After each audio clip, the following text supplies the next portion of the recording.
Muy buenas a todos, ¿qué tal? Bienvenido, bienvenida a La Voz de tu Vida, el espacio especializado en doblaje y locución. Mi nombre es Pedro Argel y nos encontramos en Tremendo Estudio, un lugar maravilloso en pleno centro neurálgico del doblaje madrileño. Y además nos encontramos en un estudio en el que compartimos escena, aunque en un escenario completamente renovado, con el podcast La Cantina del Cine. Y tanto a ellos como a nosotros podéis escucharnos en la sección de cine del diario digital elplural.com. También, como novedad de esta temporada, podéis vernos también en YouTube, en Spotify Video, y estamos también en todas las redes sociales. Estamos en Twitter, en Instagram, en Facebook, en TikTok. También estamos en Threads, aunque ahí tampoco pasa nada si no nos buscáis. Y hoy está con nosotros una persona a la que segurísimo que conocéis. Ha sido una de las voces de nuestra vida, una persona a la que yo más admiro como profesional y además como amigo. Y estoy segurísimo, me apuesto lo que queráis, a que en algún momento de vuestra vida habéis utilizado alguna de las frases de los personajes a los que ha doblado a lo largo de toda su carrera. Vamos a descubrir de quién se trata. Comienza La Voz de tu Vida. Doblaje. Locución. La Voz de tu Vida.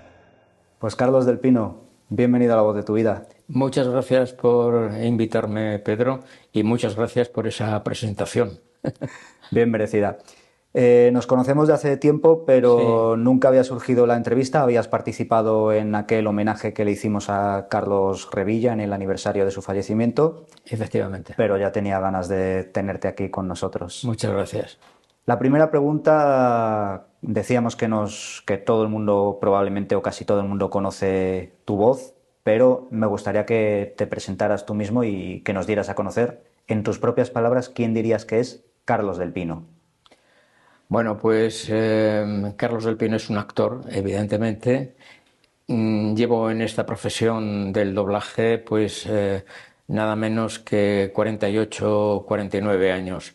Entonces, mis principios fueron teatrales, digamos, ¿no? Yo estuve haciendo unos años teatro, luego después estuve haciendo radio y estando en la radio me surgió la posibilidad de entrar en el mundo del doblaje, mundo en el cual yo lo desconocía totalmente y nunca pensé que pudiese integrarme, digamos, en ese oficio, en esa profesión. Pero bueno, la vida es así, lo uno te lleva a lo otro y bueno, las circunstancias se pusieron, digamos, un poco de acuerdo para que yo terminara delante de un micrófono doblando a otros actores, ¿no? Pero que en principio esa no era mi intención cuando empecé en esta profesión, es decir, cuando empecé a sentir los primeros pinchazos de la vocación, como digo yo. Sí, qué bueno. Oye, vamos a hablar de esos inicios, Carlos. ¿Tú recuerdas el momento en el que decides que quieres ser actor? Sí, más o menos. Bueno, lo tengo un poco en niebla, ¿no? En nebulosa, porque yo era un crío. Yo recuerdo que volvía del colegio y tendría como, pues no sé, yo creo aproximadamente en aquella época 10, 11 años y mi madre me tenía preparada la merienda y tal y me decía, bueno, Carlos, si quieres vete a tu cuarto y te pones la radio y tal. Mi madre no era una gran aficionada a los seriales radiofónicos, pero de vez en cuando los oía. Y un día, de repente, pues estaba oyendo ella una radionovela y a mí me llamó la atención. Yo era un crío, ¿eh? Te estoy hablando, yo podría tener 10 años u 11 años. Entonces, aquello me llamó la atención y a partir de ese momento, pues volvía del colegio y en vez de empezar a hacer mis deberes o tal, me ponía a escuchar los seriales de las emisoras que en aquella época había, ¿no? Pues en Radio Madrid, en Radio España, Radio Intercontinental, Radio Juventud. Pero en Radio Madrid había un elenco de actores y actrices maravillosos y recuerdo que aquella sintonía de la Sociedad Española de Radiodifusión presenta a Matilde Conesa y Pedro Pablo Ayuso, por ejemplo, o Sí. decían Juana Ginzo, Matilde Vilariño. Quiero decir que mi vocación empezó, creo yo que debió ser así, porque empecé a oír seriales y claro, yo oí aquellas historias tan bien contadas, con esas voces tan bien timbradas, que a mí eso me enamoró. Me enamoró y de hecho me hice un adicto a las radionovelas. Y yo creo que por ahí empezó un poco el deseo de ser actor. Y bueno, pues muchos años no, pero unos años después, pues me matriculé en la Escuela de Arte Dramático de Madrid y hice los 3 años reglamentarios. Después de terminar con mi certificado, me dieron el carnet profesional de actor y empecé a hacer teatro. Empecé a hacer teatro, estuve un tiempo haciendo teatro, pero había mucho parón en aquella época, bueno, en esta también.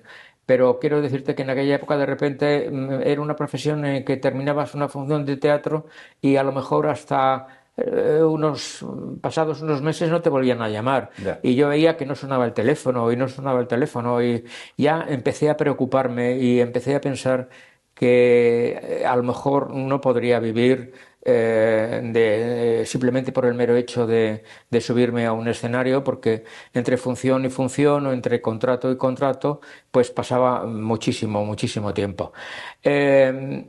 Y por una casualidad de la vida, un compañero que me encontré en una cafetería que ya no existe, que se llamaba Dorín, en la calle Príncipe, existe el local. Ahora es un local de hamburguesas o algo así, no sé si es un McDonald's o algo parecido, pero en otros tiempos era una cafetería, la cafetería Dorín, que estaba y que está al lado del Teatro de la Comedia, ahora actualmente Centro Dramático Nacional, y allí nos juntábamos muchísimos actores. O sea, en aquella época había dos locales, dos sitios donde los actores, tanto los que trabajaban como los que estaban parados, nos citábamos para vernos, para tomarnos unos cafés, para hablar de nuestra profesión, que era el Café Gijón y la Cafetería Dorín. Sí. Y una tarde fui a la Cafetería Dorín y allí me encontré con un actor que paz descanse, José Laoz,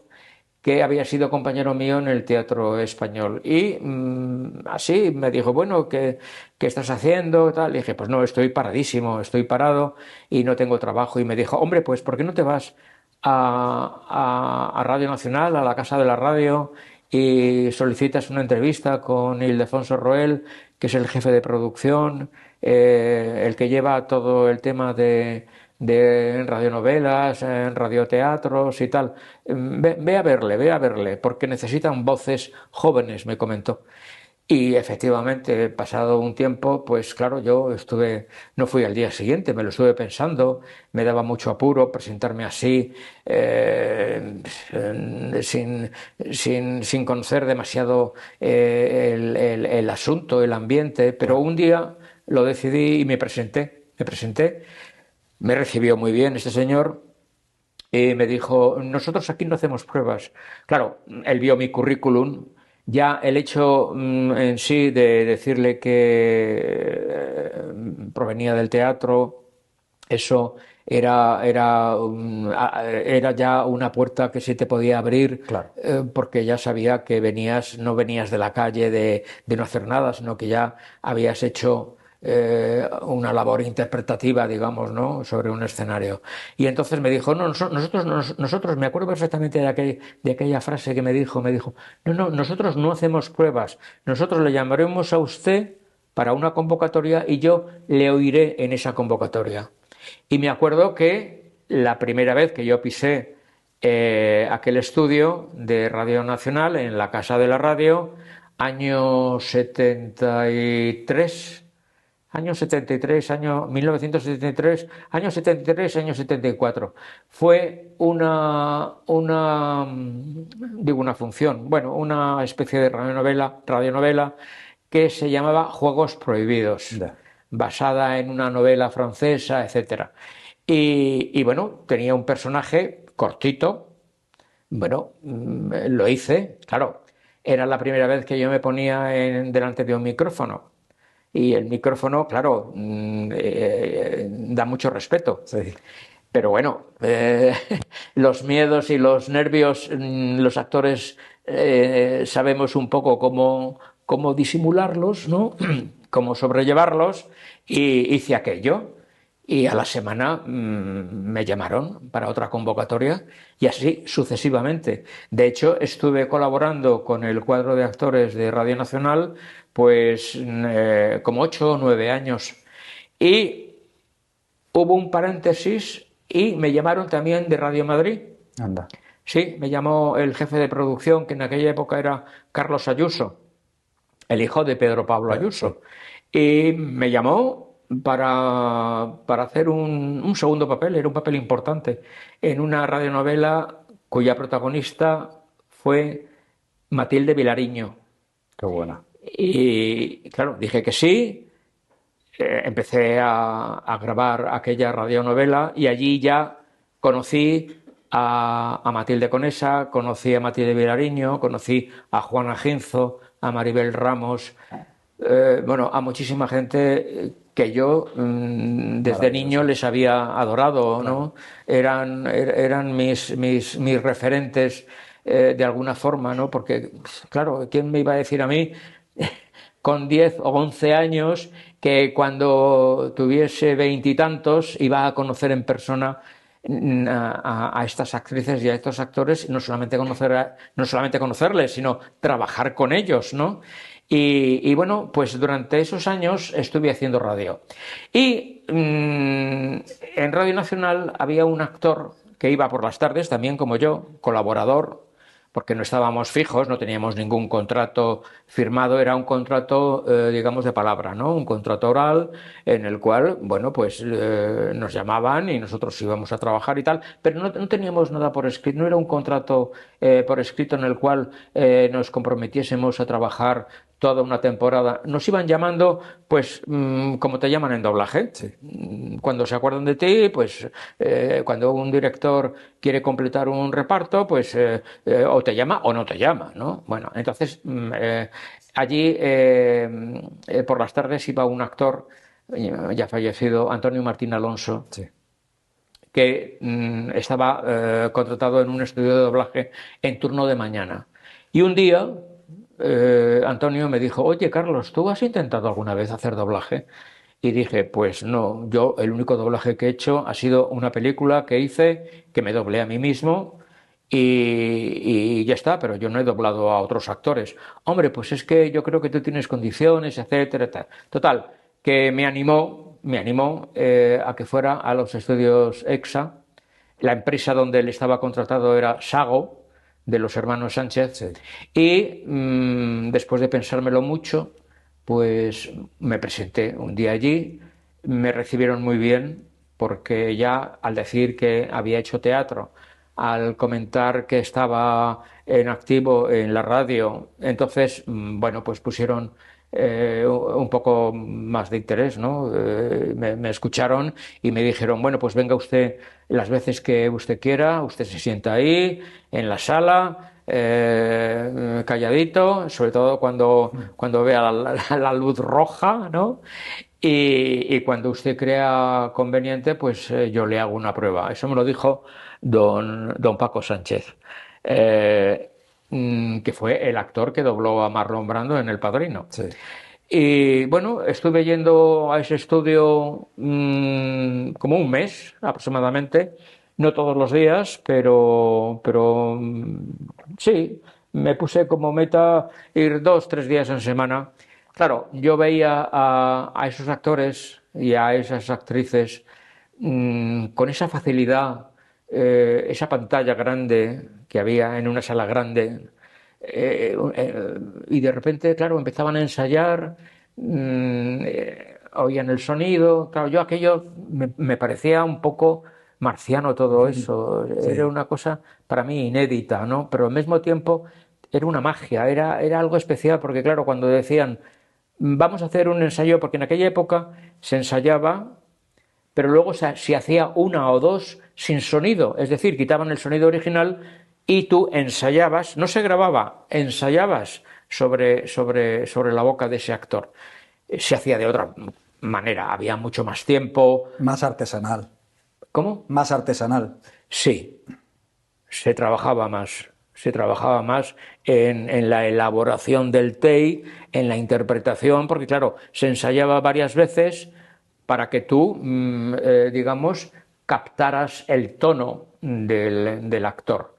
Y bueno, ya cuando tú creías que tenías ya más o menos la seguridad de que lo ibas a hacer bien, más o menos, pues entonces decías, lo puedo hacer, vamos a hacerlo. Entonces quitaban el sonido y se empezaba a trabajar. Claro, al principio se hacía con mucho miedo. Muchas veces la voz no te salía de la garganta por los nervios, porque claro, querías hacerlo muy rápido y muy bien, como el resto de personas que a lo mejor llevaban 20 años haciéndolo, ¿no? Claro. Y eso, claro, eso es muy difícil hacerlo. Pero bueno, lo conseguí y empezaron a llamarme y recuerdo que uno de mis primeros papeles en doblaje fue cuando se dobló Marco de los Apeninos a los Andes, que yo hacía un personaje. Cuando Marco se embarca en el barco Sí. dirección Argentina, pues entra en las cocinas y ahí hay un cocinero más o menos de su edad, que es un chico joven y tal, y me dieron ese personaje. Y bueno, y lo hice, y de eso fue a más, y me fueron llamando, y me fueron llamando. De ahí pasé a otro estudio, de ahí a otro estudio y bueno, otro día fui a los estudios Technison, donde estaba Antonio Martín Alonso, que en aquella época estaba doblando Yo Claudio, la primera temporada de Yo Claudio. Y me presentó a Carlos Revilla, que era el jefe del estudio, digamos, el jefe artístico, ¿no? Que se llamaba. Y me hizo una prueba, que era una prueba que ponían a todo el mundo, que era una prueba que era de una película por la cual le dieron a Ray Milland el Oscar, Días sin huella, que era la historia de un alcohólico. Y siempre ponían a los actores siempre nos ponían esa prueba de Ray Milland. Y a las actrices les ponían una prueba de una secuencia de Al este del Edén, de Julie Harris en la Noria, la escena de la Noria, me acuerdo perfectamente. Tenían como tres takes preparados, uno para actores y otro para actrices. O sea que si lo hacíais bien, se veía si eras buen actor y actriz o no. Sí, bueno, aunque vamos a ver, en las pruebas no siempre las pruebas eran definitorias, o sea, no eran definitivas. El director daba por hecho de que el actor que estaba en ese momento haciendo la prueba estaba nervioso, etcétera, etcétera. Entonces, claro, contaban con eso, pero siempre el actor tenía algo, o la actriz tenían algo que el director decía, pues aquí esto me gusta, esto de aquí se puede sacar algo. El director tenía esa intuición, ¿no? Aunque la sincronía fuera mal, porque al principio en las pruebas no siempre sincronizabas bien, o te quedaba corto, o te quedaba largo, pero la forma de decirlo, la forma de interpretarlo, el director lo captaba y entonces decía, pues esta persona sí puede hacerlo. Entonces, bueno, pues ¿cómo empezabas? Pues haciendo ambientes, haciendo, pues eso, soldado cuarto, soldado tercero, campesino quinto, que era una frase, ¿no? O un soldado, a por ellos, que vienen los indios, no sé qué, patén, patán. Entonces, con el tono en el que lo decías, el director ya sabía si eras actor o no eras actor. Claro, con el tiempo la sincronía la vas puliendo, vas aprendiendo, porque en aquella época, en la época en que yo empecé, no había escuelas. Luego después, sí, la de Arias, que se creó, me parece que en los años 80, finales de los 70, la única escuela, sí, Salvador Arias, muy buena escuela. Sí, eso seguro. Y de ahí salió gente muy buena, tanto actrices como actores, ¿no? Pero en general, los actores que empezábamos en aquella época procedíamos o bien del teatro o bien de la radio, porque no es como ahora, que ahora hay unas cuantas escuelas y ahí es donde te enseñan a sincronizar. Nosotros, cuando entrábamos, no sabíamos sincronizar en principio, pero poco a poco, pues con mucha insistencia y la directriz del director, o sea, oye, no, mira, aquí una pausa. Siempre llevábamos un bolígrafo, me acuerdo perfectamente que marcábamos en el guión las pausas, yo marcaba, cada uno teníamos un truco. Sí. Yo marcaba las pausas con una raya, si había que decir una frase lentamente, hacía un guioncito por debajo de la frase para que eso, al leerlo o al mirarlo de reojo, te dieras cuenta de que esa palabra la tenías que decir despacio, porque si no te podía quedar corta o larga. O sea, teníamos nuestros trucos. Y yo siempre, todos los actores íbamos con un bolígrafo y siempre nos marcábamos el texto del guión. Y bueno, y así poco a poco íbamos aprendiendo la sincronía. Qué bien. Oye, en aquellos primeros años, entiendo que en aquella época que se doblaba con todos los compañeros en el atril, entiendo que tuviste la suerte de aprender de grandes maestros. Nos hablabas de las Por compañeras, supuesto. de los Pues cuadros de la radio. Entiendo que con Marco Ana Ángeles García de las primeras, pero ¿a sí. qué más Bueno, compañeros? Ana Ángeles llevaba poco tiempo en la profesión cuando empezó Marco. Claro. Pero claro, yo tuve la gran suerte de hacer una serie muy al principio que se llamaba El hidroavión de Bailey, una serie australiana cuyo protagonista era nada más y nada menos que un actor que lo doblaba Ángel Mari Baltanás. Madre mía. Y claro, estar en el atril al lado de este monstruo de la interpretación, Ángel Mari Baltanás, me acuerdo perfectísimamente, aprendí muchísimo de él. Yo aprendí muchísimo de mis compañeros y compañeras. Yo tuve la gran suerte de trabajar, bueno, pues aparte de que con Ángel Mari Baltanás, con Simón Ramírez, con José Ángel Juanes, con Luis Martín Carrillo, con Víctor Agaramón, con Jesús Nieto. Es que yo tuve la gran suerte de entrar en una época donde Sí. estaban todos estos grandísimos actores en activo y claro, aprendí muchísimo de ellos, evidentemente. Y también era un poco, era una gran responsabilidad estar al lado de un actor que a lo mejor tenía un párrafo de 4 líneas y tú tenías que decir solamente un buenos días. Y a lo mejor había que repetirlo porque ese buenos días no había gustado al director. No, es que el tono en que lo has dicho, no, tienes que repetirlo. Y yo, claro, decía, madre mía, y mi compañero tiene que repetir otra vez esas 4 líneas. Luego ya empezaron los técnicos a intervenir y pinchar, pincha aquí, pincha acá, con lo cual se ahorraba mucho, se ahorraba tiempo y se ahorraba esfuerzo, Claro, evidentemente, claro. al pinchar en un punto, vamos, que hubiese suficiente pausa, porque había veces en que no se podía pinchar y había que repetir el take desde el principio hasta el final. Entonces, bueno, volviendo al tema de los compañeros, yo tuve una gran suerte porque aprendí muchísimo, tanto de ellos como de ellas, sí. Y bueno, de compañeras, pues, ¿qué te voy a contar? Pues desde Lola Cervantes, Matilde Conesa, María Luisa Rubio, que la mayoría no están. La única, de aquella época, la única actriz con la cual yo tuve la gran suerte también de trabajar, porque yo trabajé con todo el mundo aquí en Madrid, ¿eh? Yo trabajé con todo el mundo. La única actriz viva que además, Sélica Torcal. Sí. Sélica Torcal, que en aquella época, bueno, pues yo hice con ella Macmillan y su esposa en Cinearte, muchísimas series, muchas series, pero en definitiva que aprendí muchísimo de mis compañeros. Claro. Además es una época en la que nació también una nueva generación del doblaje me hablabas de todos esos compañeros. En esa época llegabas tú, llegaba Amelia Jara, Javier Franquelo, Lucía Esteban, o sea que hicisteis también una generación Cierto, muy sí, buena que se nota de quién había aprendido, ¿no? sí, también Pilar Santigosa, Diego Martín,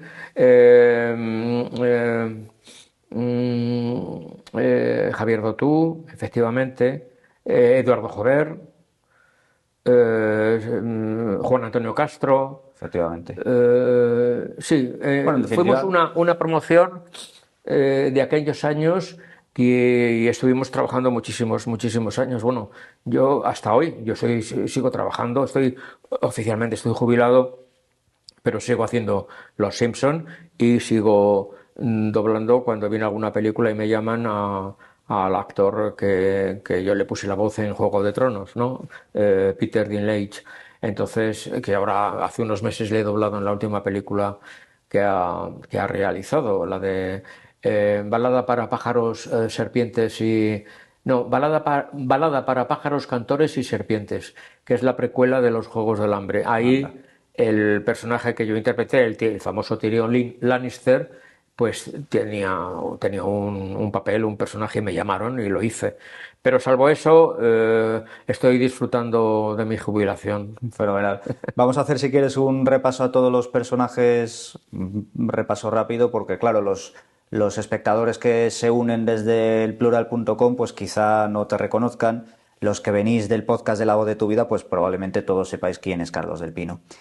¿A qué personajes has doblado habitualmente o has puesto voz a lo largo de tu carrera? ¿Los más conocidos o los más relevantes, digamos? Bueno, pues es que son tantos, porque claro, en 48 años, pues te puedes imaginar la cantidad de actores que he doblado. Pero bueno, de mis primeros personajes, porque yo estuve un tiempo, digamos, tuve la primera etapa, como todo el mundo, cuando empezábamos, tuve una primera etapa de hacer ambientes y papeles cortos, pero eso duró, yo tuve una gran suerte, duró poco. Los directores empezaron a confiar en mí enseguida, prácticamente enseguida, y empezaron a darme ya papeles de gran responsabilidad. De hecho, en el año 80, pues me llamaron para doblar a Timothy Hutton en la película Agente Corriente, por la cual le dieron el Oscar al mejor Sí. actor de reparto en el año 80. Y a este actor, a Timothy Hutton, pues le doblé en varias películas, en Hecho en el Cielo, en Taps, La Suplente, 5 o 6 películas le estuve doblando.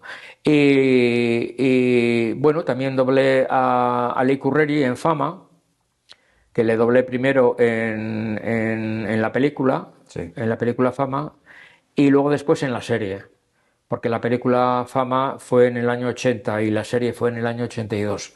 Y el director, fueron dos directores distintos, pero el segundo director, sabiendo que le había doblado en la película, me llamó.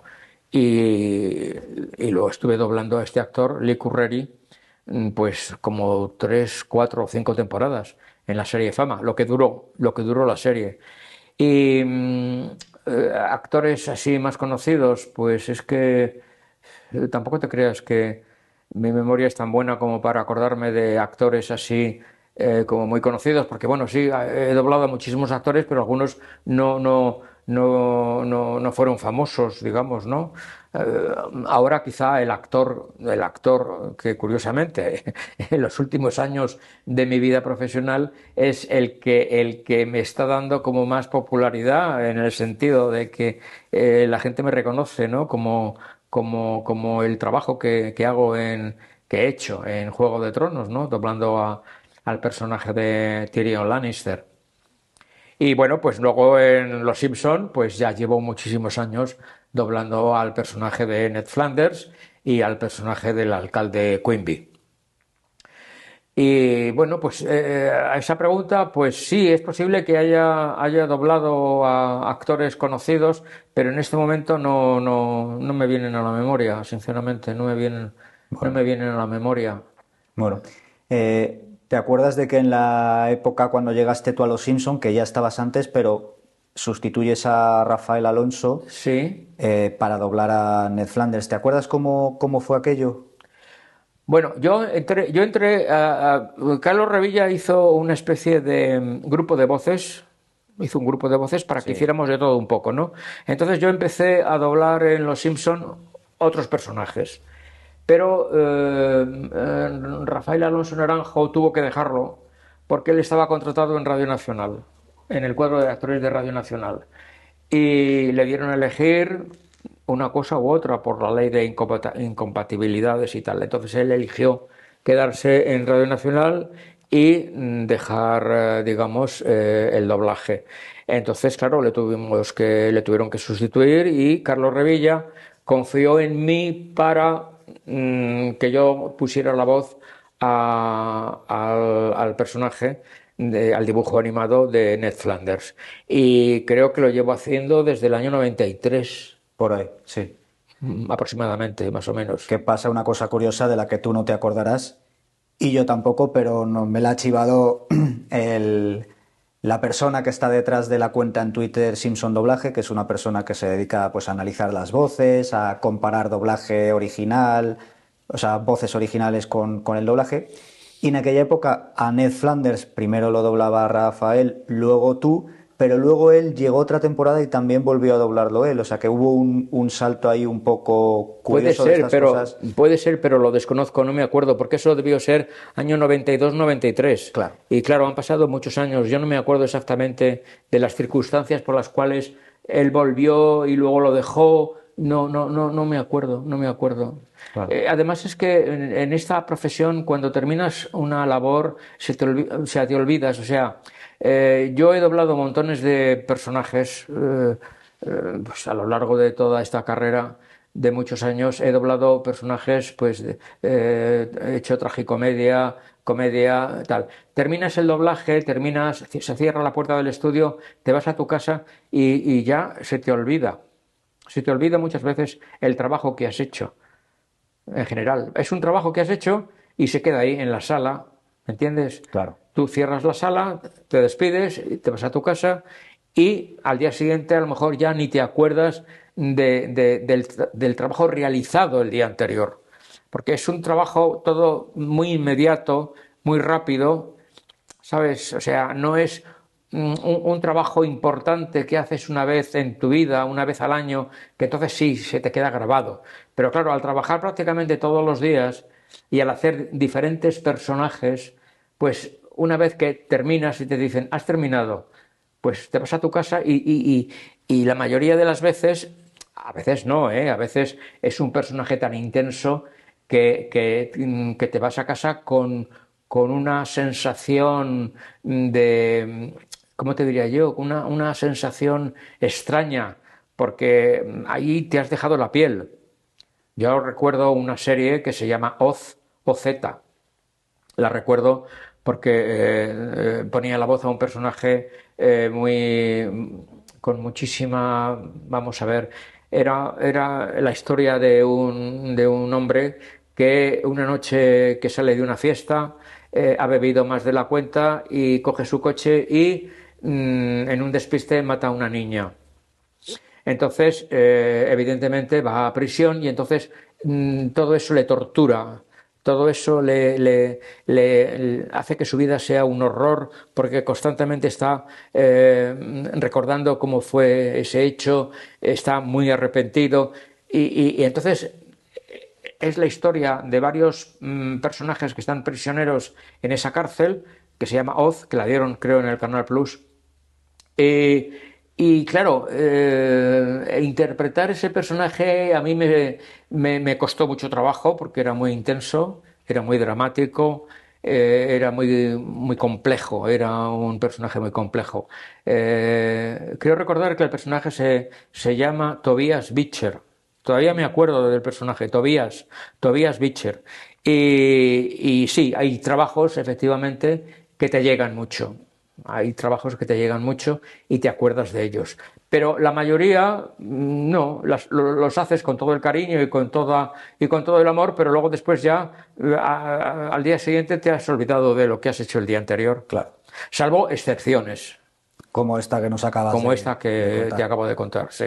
Porque además nos contabas fuera de cámara en esas conversaciones que a uno le gustaría grabar, que son más cercanas, porque mientras estábamos preparando todo esto a nivel técnico, que tú no sueles ver los trabajos en los que has participado. No, en general no. Salvo que sea algo que me interese mucho, como es el caso este que te acabo de comentar de la serie Oz, que sí tenía mucho interés yo en ver cómo quedaba eso y cómo estaba eso luego enlazado con el resto de intérpretes. Pero el casting de voces era estupendo en esa serie. Me acuerdo perfectísimamente que estaba todo muy bien elegido. Muy bien elegido. Qué bien. La dirigió Begoña Hernando. Dirigió esa serie. ¿Y qué más? Claro, es que son tantos años de profesión que es posible que también es una palabra que tú utilizas, que se me quede algo en el tintero. Sí, es casi seguro, porque claro, son muchísimos años. Imagínate la cantidad de personajes que habré hecho entre dibujos animados y personajes reales, ¿no? A los cuales he prestado la voz. Está claro. Oye, Carlos, vamos a volver, si te parece, a Los Simpson. Ya sabes que para los aficionados del doblaje, la figura de Carlos Revilla, voz de Homer en sus primeras temporadas y primer director de la serie, esa figura es un mito para los aficionados. Sí. ¿Cómo era trabajar con él? Porque todo el mundo habla maravillas Muy de cómo fácil, era. era muy fácil trabajar con él, porque Carlos, claro, llevaba a sus espaldas tantísimos años de experiencia.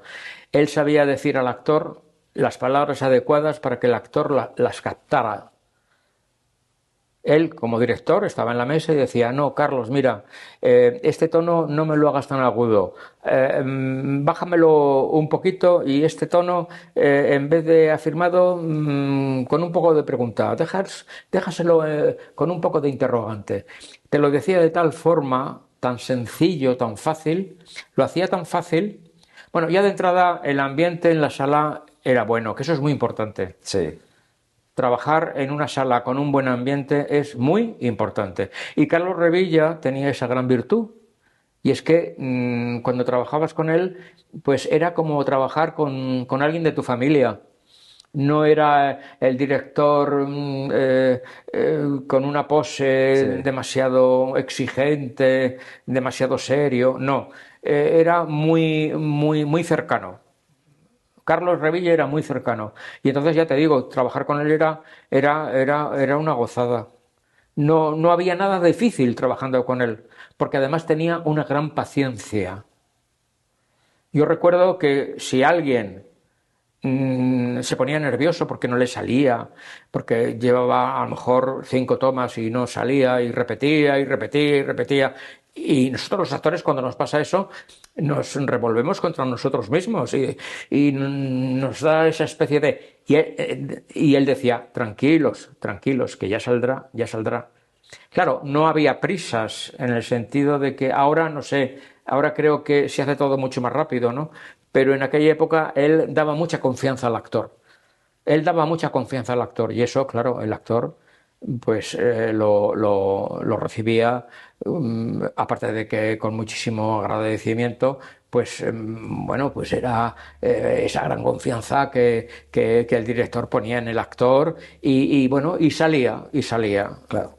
Entonces recuerdo eso, el buen ambiente que Carlos Revilla creaba en el estudio y nos reíamos mucho. A veces teníamos que parar un take porque nos entraba una risa tremenda, Qué ¿no? bueno. Incluso él se reía mucho.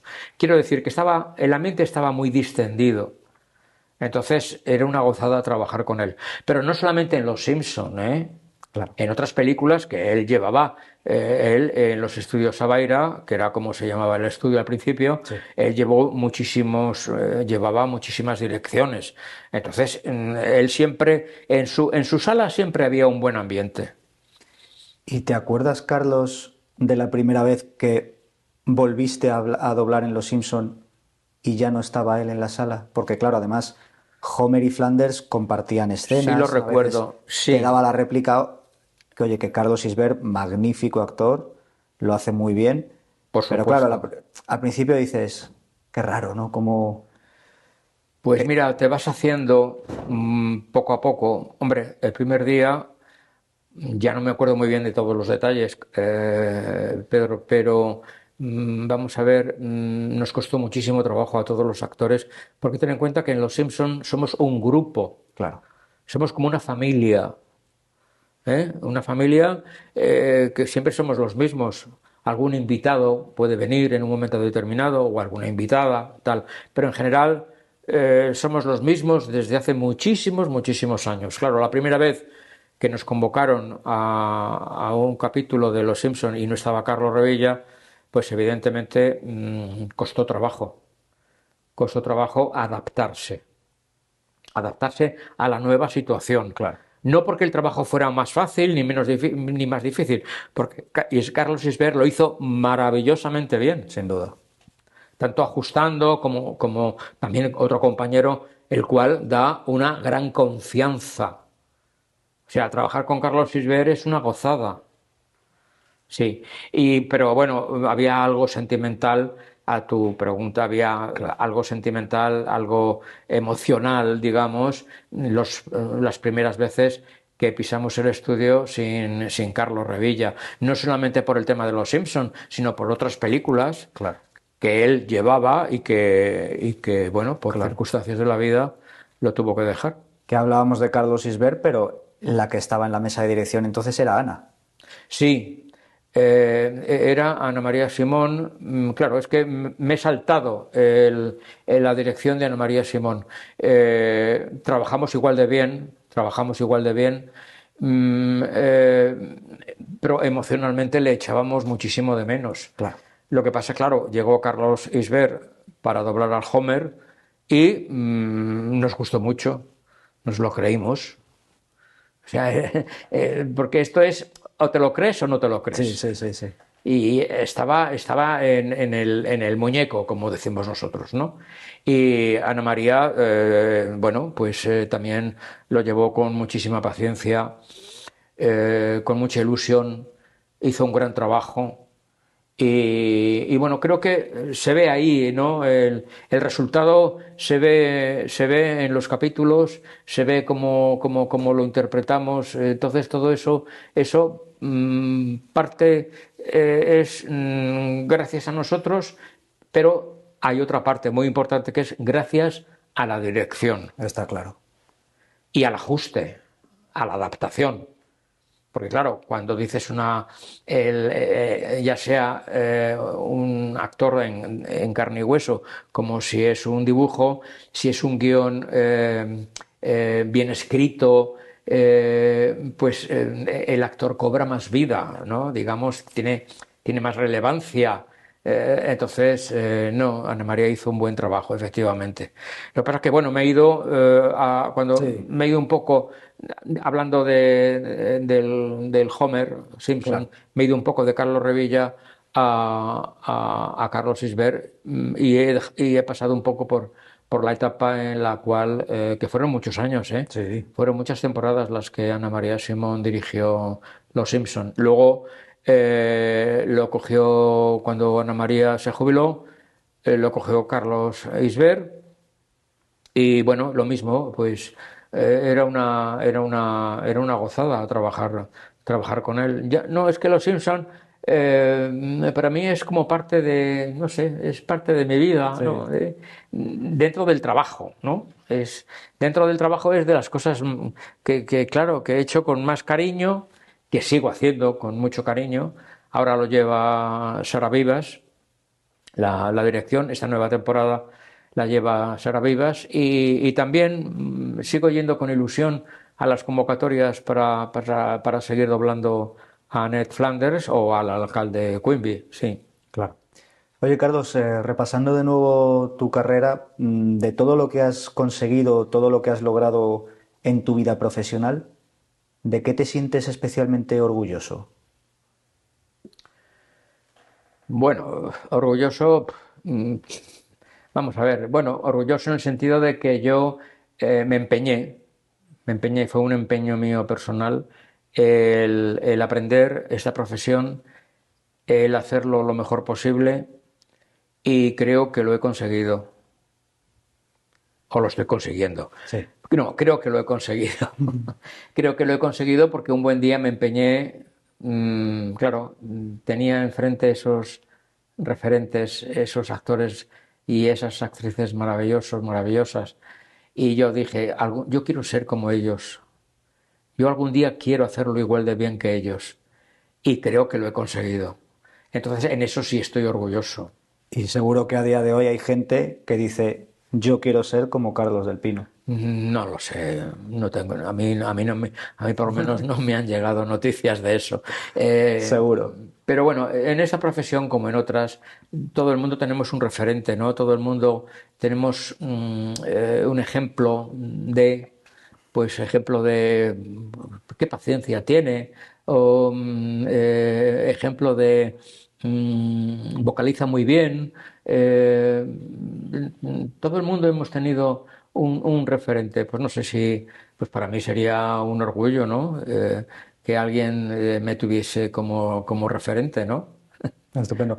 Bueno, sabes, como buen espectador de La Voz de tu Vida que eres, que ahora hay una sección que son las preguntas del oyente. Vamos a ver qué nos ha dejado. Muy bien. Saben los espectadores que normalmente tengo una tablet, pero hoy con este cambio pues las veo aquí desde el móvil y además se me ha olvidado la tablet. Lo primero que nos dejan, Carlos, no es una pregunta, sino una confesión y nos la deja tu compañera Sandra Jara, Hombre, Sandrita. que me dice, no tengo preguntas, pero solo quiero decirle que le quiero y que le admiro. Oh, qué maravilla. Bueno, bueno, primero, ella y son dos hermanos estupendos, maravillosos actores. Sí. Los conozco desde que eran niños, porque yo me acuerdo que, vamos a ver, Amelia, su madre, iba a los estudios y muchas veces iba con ellos, Claro. porque a lo mejor lo recogía del colegio. Es que yo a Iván y a Sandra es que les conozco, pues no sé, yo creo que desde que tenían 9, 10 años. Fíjate. Y recuerdo que una vez en Sincronía, cuando la Sincronía estaba en la calle San Enrique, que llegó Amelia con ellos de la mano y les conocí de niños. Entonces yo a Sandrita, cuando vea esto, sabe que es verdad, sabe que la quiero mucho. Sabemos que nos queremos. Hace tiempo que no coincido con ella y bueno, pues le mando muchos besos desde aquí. Estupendo. Hay otro compañero tuyo con el que trabajas más a menudo, que es David García, Ah, hombre, también otro buen amigo, David García. que te Sí. pregunta ¿a quién echas de menos? De todos los compañeros, ¿a cuál de ellos echas más de menos? ¿De los compañeros fallecidos te refieres? Pues echo mucho de menos a un actor de mi generación que se llama Ángel Ejido. O se llamaba Ángel Ejido. Bueno, se llama Ángel Ejido. Que todavía hay, de vez en cuando puede salir alguna película en la cual esté él. Pero nos dejó hace muchos años, sí. Bueno, no solamente echo de menos a Ángel Ejido, echo de menos pues a este actor que me ayudó mucho al principio, Antonio Martín Alonso, que fue el que dobló a Yo Claudio en la primera temporada. Mm, Echo de menos, claro, tengo que memorizar porque han sido tantos los compañeros que se han ido en los últimos años. Eh, pero bueno, no vamos a alargar mucho la pausa para pensar, pero echo a muchos de menos y a muchas, a muchas. Por ejemplo, me acuerdo muchísimo de una actriz, María Luisa Rubio, me acuerdo mucho de Matilde Conesa, me acuerdo mucho de María Romero, Claro. que eran referentes que ya no están y entonces muchas veces incluso, bueno, María Masip, me acuerdo, que el otro día en un canal pusieron Casablanca, que ella doblaba a Ingrid Bergman, Sí. y era una actriz maravillosa y murió muy joven, falleció muy joven y me acuerdo de ella. Me acuerdo de mucha gente, pero que ahora sería muy largo, sería una lista muy larga Pero bueno, es una pena, la vida es así, hay gente que se va muy joven, y ¿qué te voy a contar? Está claro. También la siguiente pregunta nos la lanza David. ¿Y de quién de tus compañeros que no sea director has aprendido más en esta profesión? Vamos a ver, he aprendido de tantos, Pedro, he aprendido de tantos. Bueno, claro, vamos a ver. Es que estaba pensando en Javier Dotú, pero Javier Dotú ha dirigido mucho. Y la pregunta es Sí, de que no haya compañeros. dirigido. No, que no haya dirigido o que hayas aprendido de él como compañero en el atril, a lo mejor, o de la vida. Hombre, David es un grandísimo actor, Muy bueno, muy bueno. por supuesto. Eh, Vamos a ver, es que vuelvo a decir lo mismo. Somos tantos actores en esta profesión que elegir uno es muy difícil, Pedro. Es muy difícil. Admiro a muchos compañeros y he aprendido de ellos mucho, muchísimo. Claro. Pero ahora mismo no me viene uno concretamente. Bueno, No, no me viene uno a la mente. vamos a hablar de preguntas que también nos han dejado los... Bueno, sí, perdón. Voy a resaltar mucho a un compañero que me parece un magnífico actor, que me ha gustado siempre muchísimo, que es David Robles. Muy bueno también. Y me gusta también muchísimo Iván Muelas. Maravillosos. Vendrá pronto.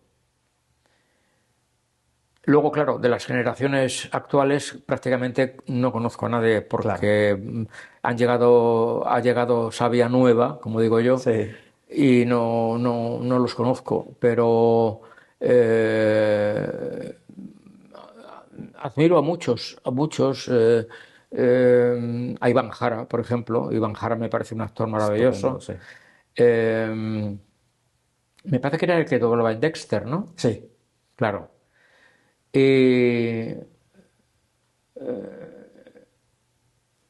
bueno, es que no sé, se me cruzan muchísimos nombres, pero están todos muy ahí.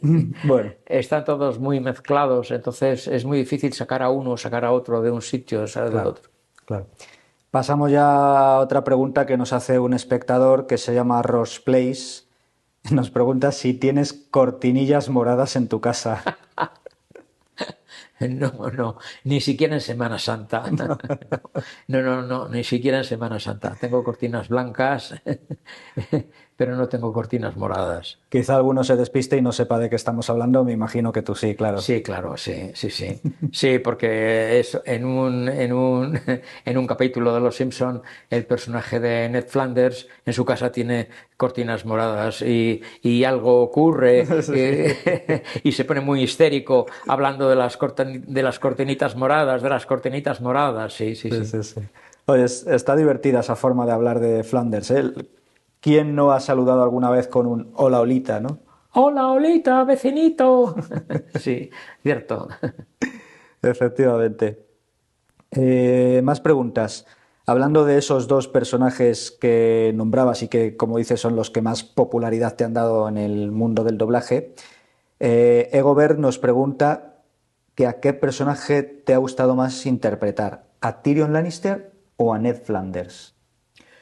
Son antagónicos, son completamente distintos. Me gustan los dos, pero ten en cuenta, Pedro, que hay que prestarle la voz a un dibujo animado, Claro. que no es fácil, ¿eh? Porque es que prestar la voz darle humanidad, digamos, con tu voz a un dibujo animado es a veces, no a veces, casi siempre, es más difícil que ponerle la voz a un actor de verdad. Sí.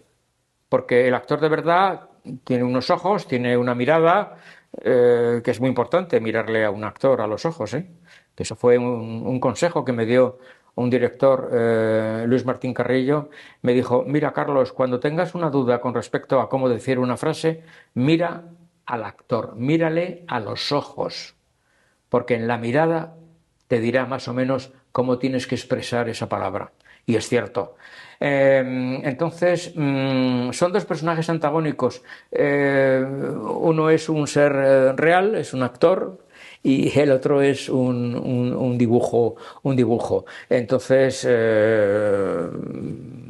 bueno, pues son muy diferentes. Es que los actores doblamos todo tipo de personajes. Recuerdo que un compañero mío, ya también fallecido, en Rafael de Penagos, siempre decía: doblamos focas. Sí. Es decir, que te ponen en pantalla un dibujo o te ponen un actor y dicen: ese es el tuyo, y vas a por él. Está claro. Y vas a por él. Está claro. Nos hablabas de la dificultad de los dibujos y me gustaría a mí lanzarte una pregunta también. ¿Qué tiene Ned Flanders o el alcalde Quimby, ¿qué tienen los dos de Carlos del Pino? Todos los personajes tienen algo del actor que les dobla. Yo creo que pones tu alma, pones tus sentimientos, tu emoción, tuya, en ese dibujo, ¿no? Entonces, sí, algo puede haber del actor que le dobla. Creo que es inevitable, sí. Creo que siempre hay algo que el actor pone de sí mismo hacia el personaje al cual está doblando. Pero eso yo creo que es intuitivo, es instinto, es intuitivo, sale solo, ¿sabes? Claro. Porque, por ejemplo, doblando a Peter Dinklage, este actor, el de Juego de Tronos, Sí. pues él en original tiene una voz mucho más grave que la mía. Pero yo he sabido, tenemos las voces los timbres son distintos. Él tiene un timbre mucho más grave, pero yo supe un poco por dónde pillarle para que fuera coherente su mirada con mi voz. ¿Sabes lo que te quiero decir? Claro. Siempre buscamos que encaje la voz. Porque claro, si te dicen, no, es que tu voz va por un lado y la cara va por otro, eso malo eso, ¿no? Cuando te dicen, no, es que está despegado, Sí. que es una palabra que utilizamos mucho, no, es que estás despegado, entonces algo pasa, entonces te tienes que reciclar un poco y decir, entonces en vez de decirlo así, lo tengo que decir así. Pero vuelvo a decir lo mismo, mires a los ojos al actor, y eso ayuda mucho. Está claro, desde luego. Vamos a pasar más preguntas. Nos pregunta 06SGR, ¿qué se siente al haber doblado personajes más jóvenes que tú a lo largo de tu carrera? Yo siempre he doblado a personajes, en general, he doblado a personajes más jóvenes que yo, evidentemente. No sientes nada especial, simplemente es que el timbre de tu voz va con ese actor. ¿Sabes lo que te quiero decir? Claro. O sea que no, tu timbre de voz no está despegado con la cara de ese actor. Porque yo, por ejemplo, por mi timbre de voz, yo no podría, por ejemplo, doblar a Stallone o a estos héroes que son tipos. Pues yo tengo una voz joven, tengo un timbre joven, entonces hay actores que necesitan una voz más rotunda, más grave. ¿Me entiendes? Sí. Entonces, a mí no me ha servido, no me ha supuesto ningún problema en doblar a actores más jóvenes que yo. No.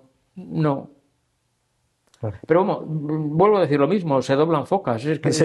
es que cuando tú llegas a un estudio no sabes lo que te han repartido, como decíamos nosotros. Tú llegas al estudio, te llaman sala 2, vas a la sala y tal, y dicen, mira, es Mr. Wilson. Y entonces tú vas al texto, Mr. Wilson, te pasan el take, ese es el tuyo. Que al principio, mira, está ahí de perfil, no se le ve muy bien, luego se le ve, está, Mr. Wilson, tienes que doblar.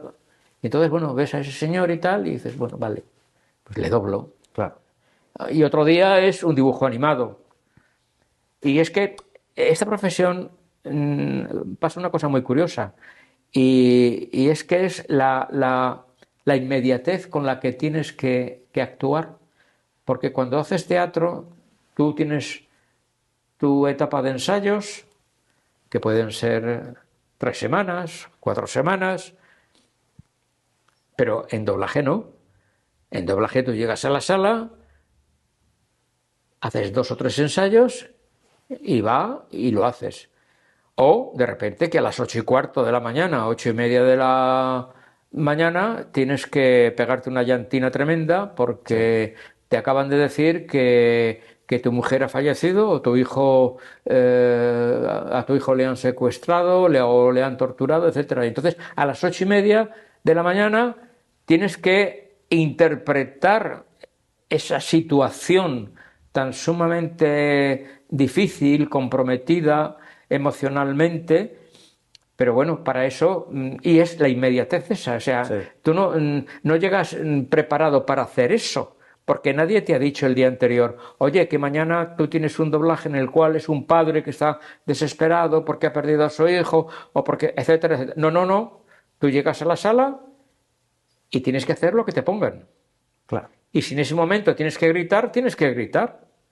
Y si tienes que llorar, tienes que llorar. O sea, no puedes decir, ah, no, mira, es que ahora no me apetece. No, no me siento con ganas de llorar. No, no, no puedes hacer eso. Tienes que llorar porque para eso te dedicas a esta Está profesión. claro. ¿Entiendes? Así es. Alguna vez ocurre que a lo mejor te ponen un take muy complicado, muy temprano, y ahora se puede hacer, antes no se podía hacer, ahora sí. Le puedes decir al director, mira, es que en este grito me puedo dejar la garganta y me quedo afónico para el resto de la convocatoria. Por favor, déjamelo para el final.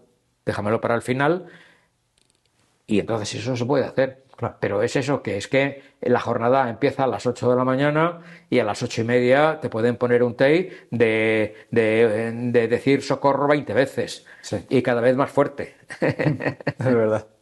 Vamos a ver si nos da tiempo a alguna pregunta más. Mira, nos dice, por ejemplo, Juan Ramón, que dice que más allá de preguntarte, que lo que quiere es darte las gracias por tantos años en los que te ha escuchado, disfrutado de tu voz, porque eres una de las voces de su vida. Hombre, pues muy agradecido. Muy agradecido. Siempre se agradece este tipo de comentarios porque ten en cuenta que nuestra profesión es una profesión totalmente de incógnito. Estamos de incógnito. O sea, es una profesión ahora, de un tiempo a esta parte, con el tema de esto de las plataformas, estamos un poco como más de moda, entre comillas, los actores que ponemos voz, los actores de voz, en una palabra. Pero antes era una profesión totalmente desconocida para el gran público. Sí, muchas veces a lo mejor la gente decía, esa voz me suena, pero no sabían que pertenecía a fulano o a mengano, eso no. Bueno, y creo que todavía siguen sin saberlo. Y bueno, la pregunta era de una persona que dice que me ha oído durante muchos años, ¿no? y que le ha gustado mi trabajo. Bueno, pues yo le estoy muy agradecido por todo ello y bueno, lo que sí es cierto es que los actores, cuando nos ponemos delante del micrófono en el atril, lo hacemos con todo el amor y con todo el cariño del mundo. Hacemos este trabajo con mucho cariño y lo hacemos para gustar a la gente en el sentido de que digan, qué buen doblaje. Bueno, qué buen doblaje. Lo mejor es que no digan nada, Está porque claro. Sí, cuando sí. se dice este doblaje, mala señal. Cuando hablan de, no, es que este doblaje está... No, cuando la gente no dice nada, ve una película y sale y la comenta y nadie dice nada del doblaje, es que el doblaje está bien. Porque que no ha habido ninguna distorsión por ahí rara, no ha habido un tono raro. Eh, Porque bueno, ya tenemos ejemplos, los famosos ejemplos que no quiero incidir en ello porque bueno, pues de películas, El Resplandor, esta de ¿cómo se llama? Una película, sí, también de Kubrick, Barry Lyndon. Ah, sí. eh, mm, Hay dos o tres películas que no se hicieron bien. No se hicieron bien porque la persona que tenía que estar en la mesa dirigiendo, pues no era una persona, digamos, especializada en doblar, en dirigir doblaje. Estaba especializada en cine, Claro. pero no en voces. Entonces, claro, ahí la gente, yo recuerdo en Barry Lyndon había una escena en que la gente se reía y era una escena dramática. Entonces, claro, eso te quiere decir que eso no estaba bien. Está claro. Oye, cuando tú decidiste que querías ser actor, volviendo ya a tus inicios, que tú querías ser actor para subirte al escenario, tiempo después decidiste dedicarte al doblaje porque era más seguro que la incertidumbre del teatro. Claro, bueno, sí, como ya te he comentado y no quiero repetirme, yo creo que mi vocación llegó con las radionovelas, etcétera, etcétera, etcétera. Entonces, luego ingresé en la Escuela de Arte Dramático, empecé a hacer teatro. De allí, por circunstancias, por casualidades, pasé a la radio y en la radio es donde me surgió la oportunidad, gracias a unos compañeros y compañeras, me surgió la posibilidad de entrar en un mundo para mí desconocido, que era el mundo de la voz, el mundo del doblaje. Bueno, la radio también es el mundo de la voz, pero eres tú. Sí. Porque en la radio yo he interpretado personajes y la radio te da mucha libertad. Claro. Te da mucha libertad al actor para poder expresarse, para hacer una pausa más larga o más corta. En doblaje no. En doblaje la pausa tiene que ser la misma del actor original. O sea, nosotros lo que hacemos es una traducción, digamos. Sí. Es una traducción del original. Y somos traductores de emociones, somos traductores de sentimientos, de emociones, de estados de ánimo. Claro. Eso es el mundo del doblaje. Claro. Esto te lo comentaba para preguntarte ya para finalizar la entrevista, Carlos, que después de tantos años, ¿cómo fue subirse al escenario en Talavera de la Reina con la magia de la voz para interpretar a tus personajes, donde se junta teatro y doblaje? Ya. Bueno, es que antes de la magia de la voz, vamos a ver, yo hice una función de teatro en el año 2014 y luego hice otra función de teatro posteriormente. Para mí subirme a un escenario no es algo, digamos, incómodo, no es algo desconocido. Claro. Está dentro de mí, el escenario está dentro de mí. No, hombre, si pasan muchos años, siempre. El escenario, lo que sí es cierto es que da mucho respeto a todos los actores, a los que han hecho teatro y a los que no han hecho teatro, pero quizá más a los que hemos hecho teatro y hemos pisado un escenario. O sea, pisar un escenario es como pisar un templo. Hay que ir con mucho cuidado, con mucho respeto. Y en la magia de la voz, cuando tuve que colaborar con Eduardo Bosch en aquel dúo que hicimos sobre Juego de Tronos, pues me hizo mucha ilusión volver a subirme a un escenario, aunque no fuera a interpretar, sino a leer un texto que estaba sobre un atril. Claro. Pero me gustó la experiencia. Pues estupendo. Pues Carlos del Pino, muchísimas gracias por haber venido a los estudios de La Voz de tu Vida. A ti, Pedro, gracias. Siempre es un placer hablar contigo y ojalá quedarnos más, pero el tiempo es limitado. Sí, lo entiendo perfectamente. Muchas gracias a ti, Pedro. Estupendo. Gracias. Y nada, muchísimas gracias a vosotros por haberos conectado, por haber llegado hasta aquí. Recordad que estamos en YouTube, en Spotify Video. Nos escucháis y nos veis como novedad en esta temporada en la sección de cine del diario digital elplural.com. Estamos tanto nosotros como nuestro podcast hermano La Cantina del Cine. Y podéis seguirnos en todas las redes sociales. Os mando un fuerte abrazo.